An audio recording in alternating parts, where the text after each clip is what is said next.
Bonjour à tous, c'est Quentin, j'espère que vous allez bien, que vous avez la forme. Aujourd'hui, on se retrouve sur une vidéo où je vais vous expliquer comment optimiser votre fiche Google Maps pour être dans le top 3. Je me suis dit, je suis en train d'optimiser la fiche pour un couvreur, donc autant vous partager mes bonnes pratiques, vous montrer justement ce que je mets en place pour optimiser la fiche. Comme ça, vous en profitez vous également, vous pouvez l'appliquer de votre côté. Et puis dans tous les cas, si vous n'avez pas forcément le temps de le faire, vous savez où me trouver. Vous pouvez même aller en description d'ailleurs. Je vous ai préparé une vidéo complète où je vous explique la méthode de A à Z que je mets en place pour les entreprises du bâtiment, pour les artisans, pour leur apporter des demandes de devis, des appels toutes les semaines et surtout des chantiers tous les mois. Rentrons dans le vif du sujet. Comment optimiser une fiche sur Google Maps? Je vais mettre juste ici. Donc déjà, ici, donc là, une fois que vous avez tapé Google My Business ou le nom de votre entreprise, vous arrivez ici sur ce menu avec différents boutons. On va survoler les différents boutons et je vais vous expliquer tout ce que vous devez mettre en place pour optimiser votre fiche Google Maps pour être dans le pack local. Parce que vous le savez, le pack local, c'est les 3 premières positions. C'est là où la plupart des gens s'arrêtent, ils vont jamais plus bas. Donc l'objectif, c'est d'être là-dedans. Et parfois, effectivement, si vous êtes dans une ville concurrentielle, dans une grosse ville comme Lille, Paris, Lyon, Bordeaux, c'est pas forcément évident, surtout si vous êtes sur un service qui est beaucoup demandé. Mais l'objectif, c'est vraiment d'être classé le plus haut possible pour avoir le maximum d'appels, de messages, pour avoir plus de chantiers et donc multiplier son chiffre d'affaires. Let's go. Alors, éditer la fiche. Qu'est-ce qu'on a dans éditer la fiche? On a pas mal d'informations. Le but du jeu ici, ça va être de remplir un maximum de choses. Ce que vous devez comprendre, c'est que il y a des ordres de priorité dans les optimisations à faire. L'une des premières choses, c'est les mots-clés.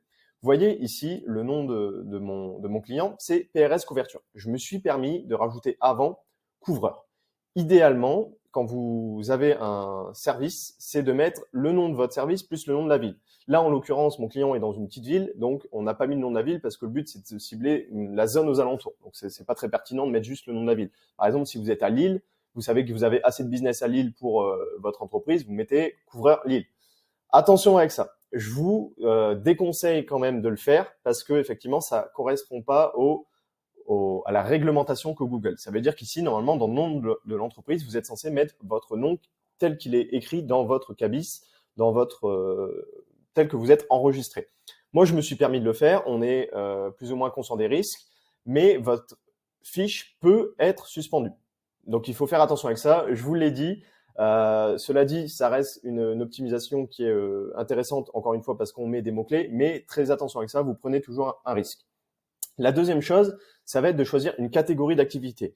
Pour avoir déjà travaillé avec quelques artisans, quelques entreprises du bâtiment, il y en a qui choisissent pas la bonne catégorie d'activité. Ça veut dire qu'ils sont menuisiers, ils vont mettre un autre truc ou un truc qui n'est pas une catégorie secondaire, alors que finalement, l'objectif, c'est vraiment de dire à Google précisément ce que vous faites. Donc, faites attention à ça, vérifiez bien que vous êtes dans la bonne catégorie d'activité en fonction des services que vous offrez. Ensuite, on a la description. Là, c'est pareil. Ça va être l'objectif, ça va être de mettre des mots-clés. Typiquement, l'une des premières choses que vous devez faire dans votre description, la première phrase qui doit apparaître, c'est le nom de votre service et où est-ce que vous l'exercez, le nom de la ville. Ici, on a mis couvreur Hansa. Nous sommes spécialisés dans la couverture, le bardage, l'étanchéité, nous offrons des solutions complètes, etc. Le but, c'est de mettre en avant vos services parce que forcément, quand les gens ils ont besoin de vous, là, en l'occurrence, c'est peut-être des gens vont taper toiture, couverture, bardage, étanchéité. Le but, c'est que notre fiche, elle ressorte. Donc pour ça, dans la description, vous devez mettre un maximum d'éléments qui donnent envie aux personnes, aux prospects, aux clients de vous contacter et surtout qui montrent à Google ce que vous faites. Et pour ça, il faut mettre des mots-clés pour ressortir justement dans les premières positions. La date de création, je vous laisse l'indiquer. Numéro de téléphone, évidemment. Le site web, très très important le site web. On est en train de le faire d'ailleurs, j'aurai peut-être l'occasion de vous montrer, mais très très très important. Ça a eu un impact énorme sur le référencement de votre fiche Google Maps. Pourquoi? Parce que le Google, le référencement naturel, le SEO, c'est un algorithme. Ça veut dire que si votre fiche Google, elle redirige vers un site web qui met en avant également les mêmes mots-clés, ça veut dire couvreur à Hansa en l'occurrence, plus derrière, forcément, le site web, il va vous rapporter du trafic, etc. Enfin bref, le but, c'est vraiment de donner un maximum d'éléments à Google et le site web a un impact énorme sur le référencement de votre fiche. Également, quand vous ajoutez un site web, là, en l'occurrence, nous, on s'est positionné sur couvreur Hansa sur certains mots-clés. C'est pertinent, justement, de renvoyer, quand vous mettez l'adresse de votre site web, de renvoyer sur une page qui reprend les mots-clés de votre description ou le mot-clé de votre nom d'entreprise. Profil sur les réseaux sociaux, évidemment, vous le savez, très très important que vous ayez un Facebook, un Instagram, un LinkedIn, vous mettez vos réseaux sociaux, l'adresse de votre établissement, forcément. Les zones desservies.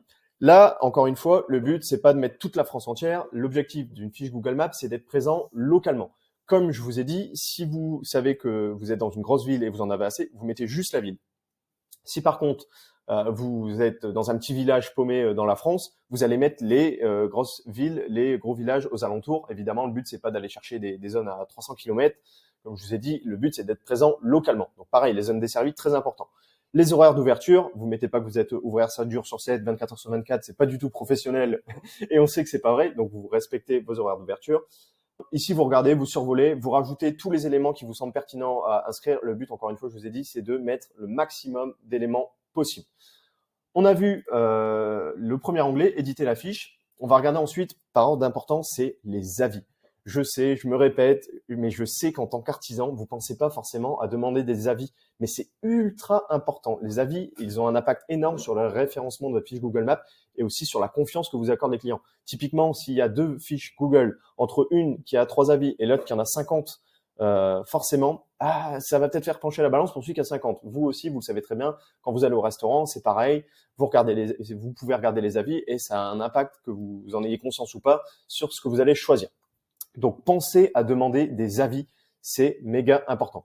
Il y a quelques tips pour ça. Par exemple, si vous n'avez pas encore de carte de visite ou vous avez décidé d'en refaire, vous pouvez mettre un petit QR code sur votre carte de visite. Comme ça, quand vous le laissez au client chez qui vous avez travaillé, hop, il a juste à scanner le petit QR code et il se retrouve sur votre fiche Google Maps, il n'a pas cherché, il met un avis. Pareil, quand vous avez fini un chantier, vous envoyez un petit SMS à votre client. Le SMS, vous l'avez déjà pré-rédigé. Donc forcément, vous n'avez pas à le retaper à chaque fois. Vous l'envoyez à chaque fois que vous avez été sur un chantier et vous mettez le lien de votre fiche Google Maps pour que la personne puisse laisser un avis. Le but, c'est de réduire la friction, c'est de faciliter la possibilité au client de vous laisser un avis. Il ne doit pas avoir à y penser ou alors à rechercher votre fiche Google Maps sur Internet. Il doit directement avoir le lien. Il arrive sur les avis, pouf, il laisse son avis et c'est réglé.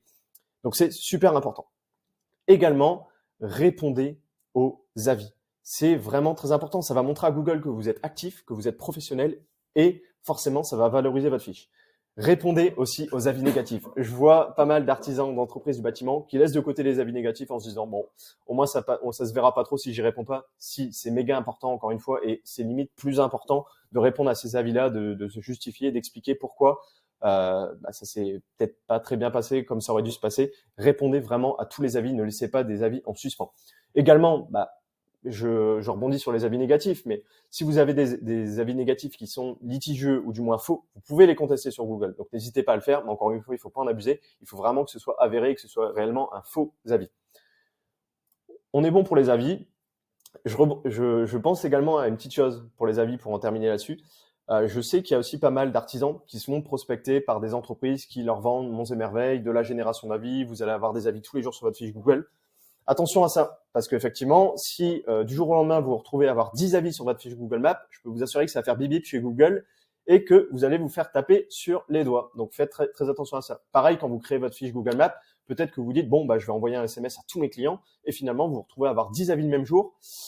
Attention, Google peut, encore une fois, vous taper sur les doigts. Mettez 2-3 avis par semaine, vous attendez la semaine suivante, vous en remettez 2-3. Faites attention à ça. Le but, c'est d'avoir vraiment quelque chose qui est humain et surtout quelque chose qui est réaliste. Ensuite, on a les messages. Encore une fois, ça, c'est vraiment une fonctionnalité que je vous invite à activer sur votre fiche Google Maps parce que ça peut vous permettre d'obtenir des chantiers, des demandes de devis. Il y a des personnes qui vont pas forcément vous contacter directement, ils vont vous envoyer un message sur votre fiche Google Maps. Donc, activez ça. Ensuite, les photos. Pareil, les photos, c'est très, très, très important. Donc, ici, on se retrouve sur les photos. Je vais vous donner quelques éléments et quelques petits tips. Si vous êtes resté jusqu'ici, vous le méritez, sur les photos. Ne mettez pas des photos libres de droit. Je m'explique. Quand vous allez sur Google Images, vous tapez toit ardoise et vous mettez la photo sur votre fiche Google Maps parce que effectivement vous proposez ce genre de service. Il faut pas faire ça parce qu'effectivement Google sait que c'est une photo qui vient de Google Maps et c'est pas une photo qui vous appartient, qui a été faite avec votre téléphone portable. Je m'explique encore une fois. Quand vous prenez une photo avec votre téléphone ou vous allez la chercher sur Google Images, etc., il y a des métadonnées dans la photo. C'est-à-dire qu'il y a des informations dans la photo qui permettent de savoir que Google peut exploiter justement pour savoir est-ce que la photo a réellement été prise depuis votre téléphone, est-ce que c'est une photo libre de droit que vous avez été chercher sur Google Images, et ça Google le sait. Donc c'est très important de prendre des photos qui viennent de votre galerie que vous avez réellement réalisée sur un chantier. Et là, on va rentrer dans les petits tips un peu secrets. Je vous dévoile une partie de ma recette. Mais quand vous avez des photos, je vous invite à rajouter des géotags. En fait, ça va rajouter des métadonnées dans les photos qui vont justement justifier où ont été prises la photo. Et pour ça, je vais vous donner un outil. Cet outil, ça s'appelle alors hop, je bouge ma webcam. GeoIMGR. Je vous mettrai de toute manière le lien en description. Ce que vous avez à faire ici, c'est du coup, on va prendre un exemple. Je prends une photo, hop, ici. Je la dépose. Vous voyez, existing geotag. Il n'y a pas de geotag ici. Hop, vous voyez, je l'ai survolé, je l'ai surligné. Il n'y a pas de geotag. L'objectif ici, ça va être vous de vous positionner sur l'endroit où a été prise la photo. En l'occurrence, ici, il me semble que c'était à Anzin. De cliquer sur créer un geotag. Voilà, vous voyez, il a créé un geotag. Vous téléchargez votre photo, vous la récupérez dans votre galerie et vous l'importez sur Google Maps. Donc maintenant, vous avez une photo avec des données à l'intérieur de cette photo, des géotags qui permettent de se dire à Google, bah, cette photo, elle a été prise à Anzin. Donc c'est super important. Je vous assure que ça peut avoir un impact sur le référencement de votre fiche Google Maps. Autre petite astuce concernant les photos, c'est que quand vous mettez des photos, mettez des mots-clés dans les titres. Ne mettez pas une photo qui s'appelle image 38 49 32. Là, en l'occurrence, par exemple, si vous faites une rénovation de toiture à Anzin, vous mettez rénovation de toiture plus le nom de la ville. Parce qu'encore une fois, le but, c'est de proposer à Google des mots-clés. Donc, sur les photos, vous allez avoir des géotags qui vont permettre de dire à Google où est-ce qu'a été prise la photo et vous allez avoir des mots-clés. Donc, forcément, ça va valoriser votre fiche. Ensuite, là, vous avez l'onglet donc performance où vous allez pouvoir voir le nombre d'appels, le nombre de messages, le nombre de visites que vous avez eu sur votre site web. Publicité, c'est pour lancer des publicités sur Google Ads. Éditer les produits. Pareil, vous dites peut-être aujourd'hui, bah moi, j'ai pas de produit, je suis pas un commerçant de ce que vous voulez, de chaussures, de téléphone ou je ne sais quoi. Vous proposez des services. Mais, très important, rajoutez des produits. Mettez tous vos produits avec des photos, encore une fois. Même si vous êtes un artisan, une entreprise du BTP, c'est super important, encore une fois. Et il y en a certains qui n'ont pas tendance à le faire, mais je vous assure que ça peut avoir un impact. Au maximum, vous donnez d'infos à Google. Plus vous êtes pertinent, plus forcément votre fiche va ressortir dans les premiers résultats de recherche. Donc, rajoutez tous les services que vous avez mis dans les produits, ou du moins ceux qui sont cohérents.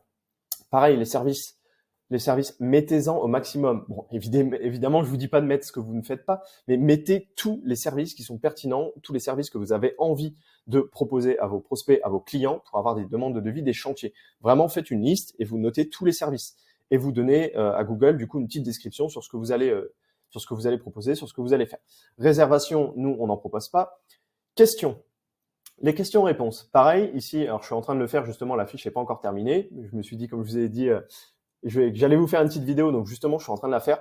Questions-réponses, ça peut être vraiment très pertinent aussi de mettre en place ce système-là, parce que forcément, il y a des personnes, vous l'avez déjà dû le voir sur des sites commerçants, parfois tout en bas, c'est marqué FAQ ou questions-réponses. C'est les questions que se posent le plus souvent les personnes. Là, vous voyez, typiquement, nous, on est couvreur à Anzin. Peut-être qu'une personne peut se dire, est-ce que vous vous déplacez dans un rayon de 30 km? Ok, pas de souci, on va faire une petite question et on va y répondre. Vous pouvez vous-même créer la question et la réponse. Donc forcément, vous devancez les potentielles questions qu'ont eu vos clients et vous y répondez. Je vais vous redonner une petite astuce. Alors, si vous êtes resté encore une fois jusqu'ici, c'est que vous le méritez et pour ça, je vais vous donner une petite astuce. Moi, pour ça, j'utilise, vous avez déjà dû en entendre parler, là, on va rentrer vraiment dans les petits secrets, c'est ChatGPT. Alors, moi, j'ai la version payante, mais vous pouvez utiliser la version gratuite, ça fonctionne tout aussi bien.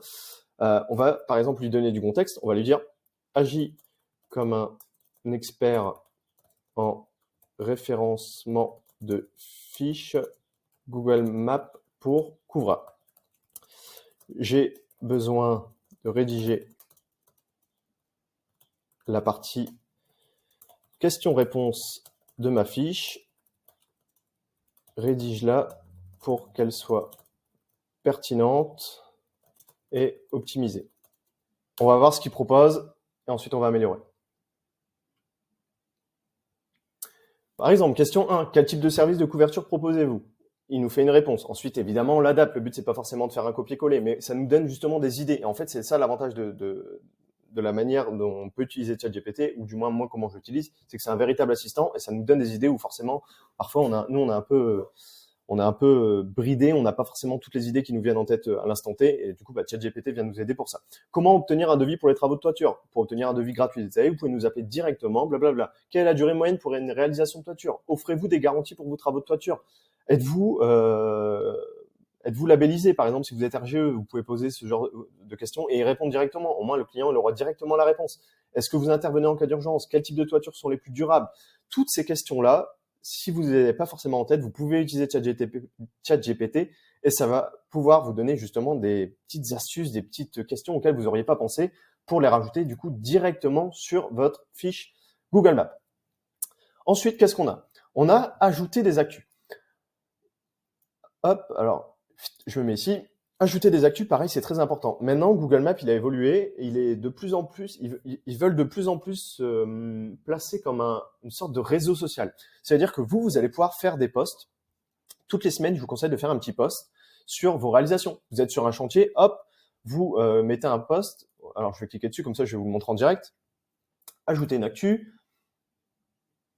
Boum, vous mettez votre petite photo, une description et vous mettez un bouton, par exemple, pour que quelqu'un vous appelle. C'est super important de faire des posts parce que ça va montrer à Google que vous êtes actif et que vous prenez soin de votre fiche Google Maps. Encore une fois, petit tips, vous n'avez pas d'idée de post. Vous allez sur ChatGPT, vous lui dites « Agis en tant qu'expert en création de post pour ma fiche Google Maps, je suis couvreur dans telle ville, je veux créer un post cette semaine, j'ai fait ci, ça cette semaine. » Il va vous donner des idées. Et vous allez pouvoir justement, sans forcément y passer des heures, créer votre post. Et le but, c'est de se faire une routine. Toutes les semaines, vous vous dites, bon, je me prends un petit quart d'heure, 10 minutes, je vais poster toutes mes photos de la semaine, je vais regarder si j'ai eu des messages, etc. Bon, même si l'idéal, c'est de regarder là-dessus tous les jours. Vous mettez toutes les photos de la semaine, vous créez votre post, etc. Et forcément, ça va remonter votre fiche Google Maps dans l'algorithme. Vous allez pouvoir atteindre le pack local, vous allez pouvoir avoir plus d'appels, plus de demandes de devis, plus de chantiers. Mais les posts, vraiment, je vous incite à en faire toutes les semaines.